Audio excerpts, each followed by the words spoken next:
Hi everyone, I'm GREYMOND. Today we're going to be answering questions about OCD recovery. These are the questions that you left below my videos from previous weeks, so let's get started. First question is, can OCD be joined or linked to impulse disorder, where the person can't help but act on urges on impulses? So OCD is OCD, impulse disorder is something entirely different. With OCD, people don't act on what they fear the most. In terms of little situations where, a lot of the times, the person will say, well, this little situation happened or that little situation happened, and that's very common with OCD, extremely common, I would say. But in terms of the big picture, no, the person would never say go and kill somebody or something like that, or harm somebody or do something bad, so no, that doesn't happen. It's a completely different thing. But what I want to stress to you is that you have to start doing the work and stop seeking reassurance, because this is a very reassurance question.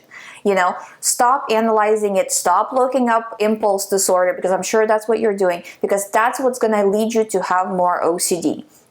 If we go back to how the OCD recovery works and how OCD works, is that whatever thought you get, the more you power up this thought with fear, the more you're sending a message to the mind that this is actually valid, this is actually important, I am very scared of this. And that part of the mind has no idea to tell the difference between real thoughts and OCD thoughts. It doesn't know the difference. It's only really wired to think any thought that you have is valid.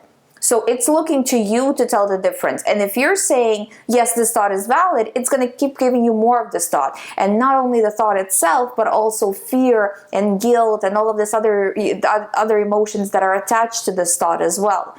So because you keep powering it up.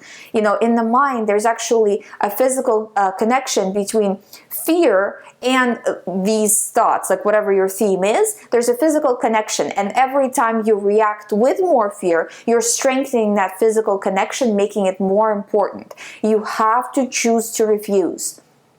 Step over the anxiety. Yes, it's there. Step over it and start doing the work. Choose to do the work. Choose not to research, not to analyze, not to ruminate, because all of that strengthens that connection and makes OCD worse. So every time you come from a position of fear, not from a position of power, from a position of fear, analyzing, paying attention to the thought, you are making it worse. And then that's what causes more OCD thoughts in the future, because whatever you're powering up, that's what's going to come back again. So you just have to be very focused on not paying attention to the thoughts.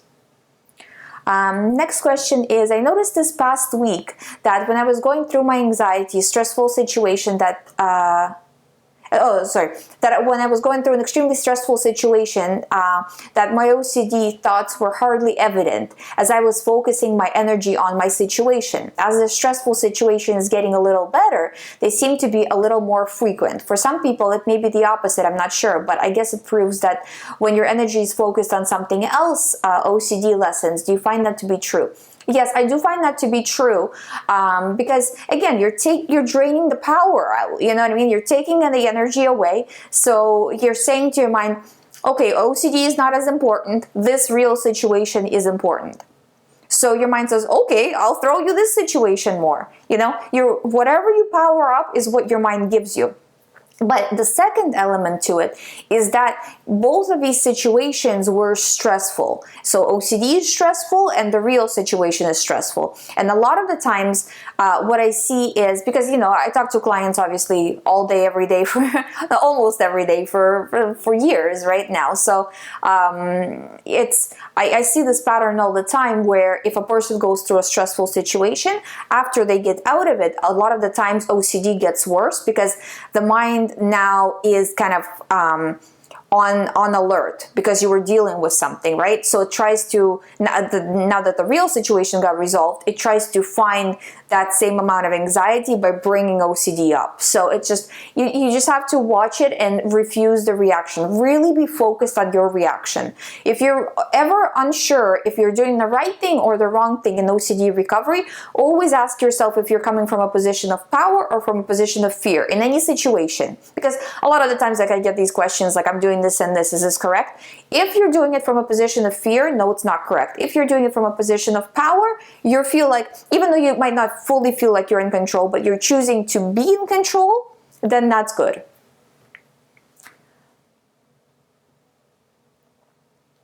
Next question is, if someone has a blasphemous thought and ignored it, but then had an urge to say it and said it like they didn't care and meant it, but it was harmful and bad, is it still OCD, or does the person need to seek more help? It's still OCD, and this is what I talked in the first question, is that, you know, these little situations can come up, but at the same time, this doesn't, your overall fear of saying something bad, I'm assuming this is, you know, obviously religious OCD, saying something bad against God, right?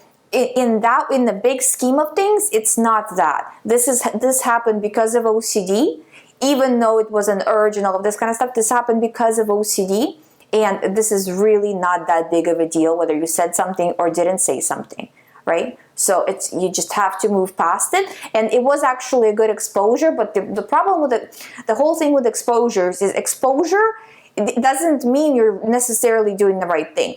It's exposure and response prevention. So you do the exposure and then you prevent the response of fear. So for example, you know, in case of religious OCD, so, you know, obviously, you know, if you take it from a religious perspective, whatever you say, right, whatever kind of higher being that you believe in, right, the higher being knows that what you're saying, you know, knows what's in your mind, right? So that's kind of, most religious belief systems work that way, right? So it doesn't make sense. You can say whatever you want, and it doesn't really make a difference, you know, because the higher being already knows what's in your mind or what's in your heart, right? So this is OCD. Treat it as OCD. Do exposures, but response prevention. Prevent the response of fear. Don't allow yourself to get scared, you know? Yeah, I can say whatever I want, doesn't matter, it's exposure, I have to do the work. You have to do the work to recover. Because with religious OCD has nothing to do with actual religion or God or anything like that. That just happens to be a topic that for you it got stuck on because religion is important to you. Could have been anything else. For you it happened to be stuck on this. You know, so what you say or don't say, or what OCD makes you do or wants you to do, that's an OCD problem. It's not a religion problem. It's not a God problem. It's an OCD problem. We have to treat it as an OCD situation separate from it, because it's OCD switches, right? So today it's religious OCD, and it's telling you this is a blasphemous thought, that, you know, all these kinds of things. Then it goes to another topic, you know what I mean? So it can jump from one thing to another. It's not a religious issue. So just keep that in mind and just keep pushing through.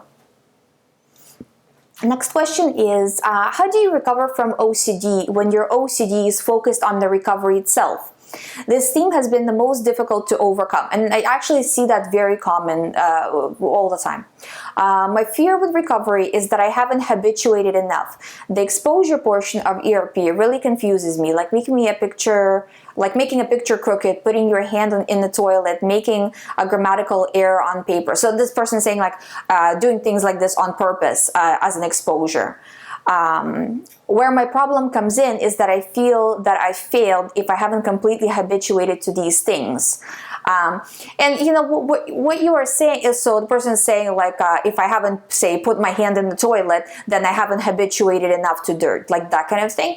And I actually don't subscribe to that method of recovery in terms of doing ERP, taking it that far, because if you take, for example, okay, so say how you're saying, putting the picture crooked on purpose. Okay, the pictures can be crooked on purpose, or not on purpose, but they can just, you know, be crooked on the wall. That shouldn't bother you. That's a normal situation that can happen in anybody's life, and that shouldn't bother you.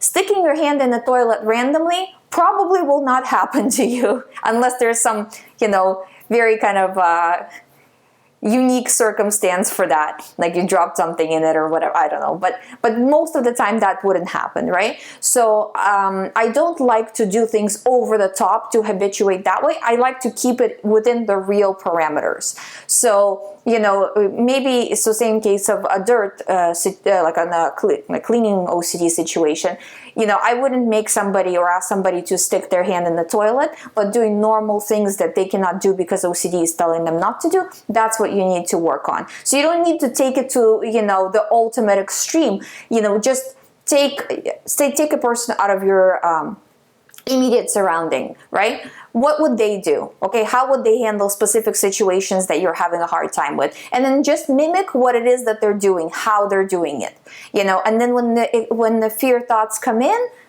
you're saying, okay, again, stepping over the fear, doesn't matter, walking down the center of the corridor, like I talked in last videos, right?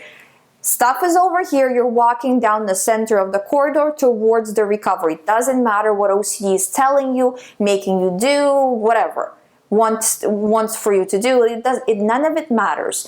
All that matters is that you are in the process of recovery, you're doing exposures, but exposures in terms of the real sense. And I guess, it really depends who you ask. This is what I do with my clients, and that's what I see working. I don't make my clients do some extreme things that nobody would do in real life. A person says, so my OCD is telling me that because I have any emotion to these things, I haven't 100% habituated. And again, you answer your own question, because you're saying OCD is telling me, oh, let it tell you whatever it wants to tell you. You don't have to listen. And I think there would be something wrong if a person stuck their hand in the toilet and didn't have any emotion, right? So I would have emotion if I stuck my hand in the toilet. That's normal. That's a normal reaction. There's nothing weird about that. And it's OCD is all or nothing, and in terms of cleanliness, in terms of relationship OCD is another one. These things are kind of like levels, nothing is ever perfectly clean, and you have to find where your own comfortable level is with it outside of OCD, because there's people who are extremely like super clean kind of people. They want everything organized, but say if something is not organized, they don't get very scared of it, so that's not OCD, because it doesn't cause there's no anxiety portion. This is the way they prefer things, but if they're not like this, okay, well, they're gonna have to deal with it. But if the person really gets worked up about a situation, then that's taking away from their life, right? And depending on the level of it, it can be classified as OCD depending on the level of how worked up that person gets. So it's all levels, with this kinds of stuff.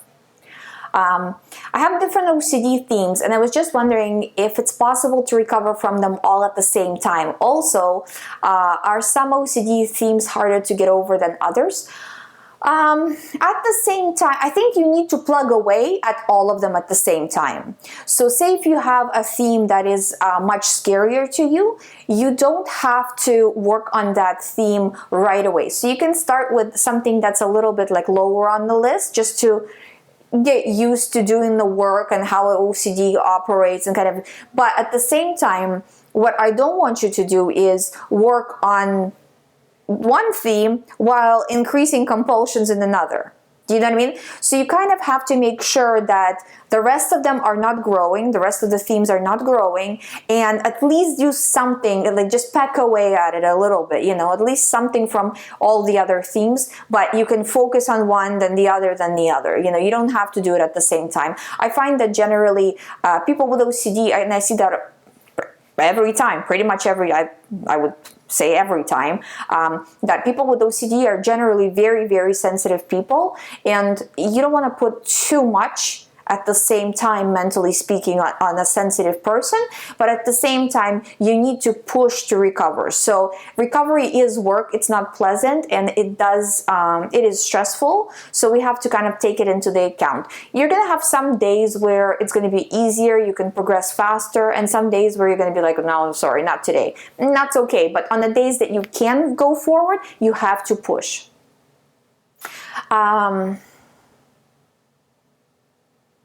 And yeah, the person saying, I'm worried that I won't get over it. You know, I mean, as long as you keep pushing and say you knock this out today, like this compulsion, then the next one tomorrow, but continuing to work on the one that you did today. So not, you know, so you're progressing, right? And day after day after day, eventually you'll run out of compulsions. You know what I mean? You'll be like, okay, well, I'm doing it all now. And then it won't be that big of a deal, because as you are saying no to these things, as you are doing the work, you're weakening that connection between fear receptor and this OCD problem. You know, these OCD themes, right? So eventually all fear goes away. You know, that receptors, the receptors die out, and then that's all it is, you know? And then it's gone. So it's just doing the work, choosing to do the work. I know, guys, you know, I've had OCD, so I know how hard it is to do the work, but you know, I wish I could tell you, you know, if you take a magic pill or if you do this or that, you know, you'll overcome OCD. I don't see it. I don't see it happening. But I do see that, you know, like I told you, you know, it's most of my clients recover doing this. You know, we really kind of zero in, we make a plan, and then we just go through the plan. My latest OCD theme is memory hoarding. This is an interesting way to describe it. I like it. I've had this for a year, and I've only just found out about this theme. Have you ever heard of this? I think what you're describing is more of like a false memory thing, but I like the memory hoarding idea. It's triggered from an event a year ago, and I keep going over the memories of the dates and feelings of the event in the fear of forgetting it, even though it is so insignificant and pointless, but the OCD wants this.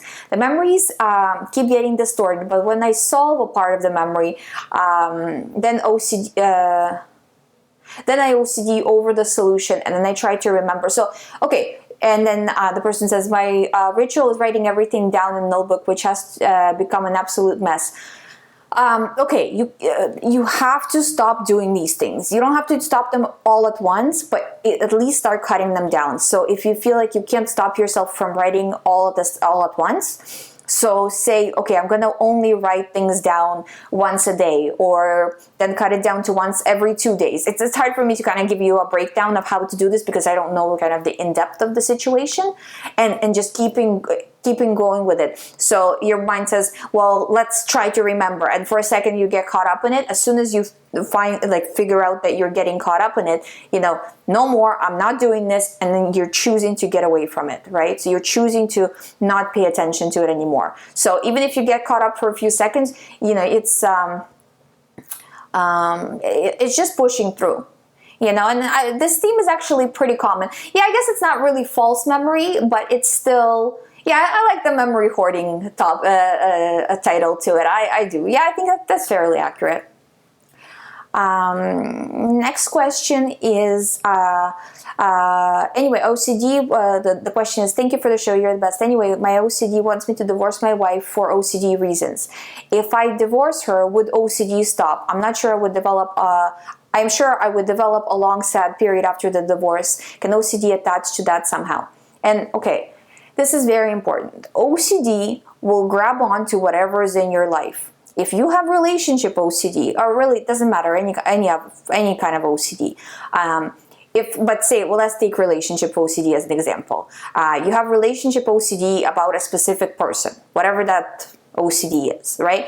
You say divorce that person, marry someone else, or get into a relationship with someone else. I guarantee you OCD will grab onto the same problems.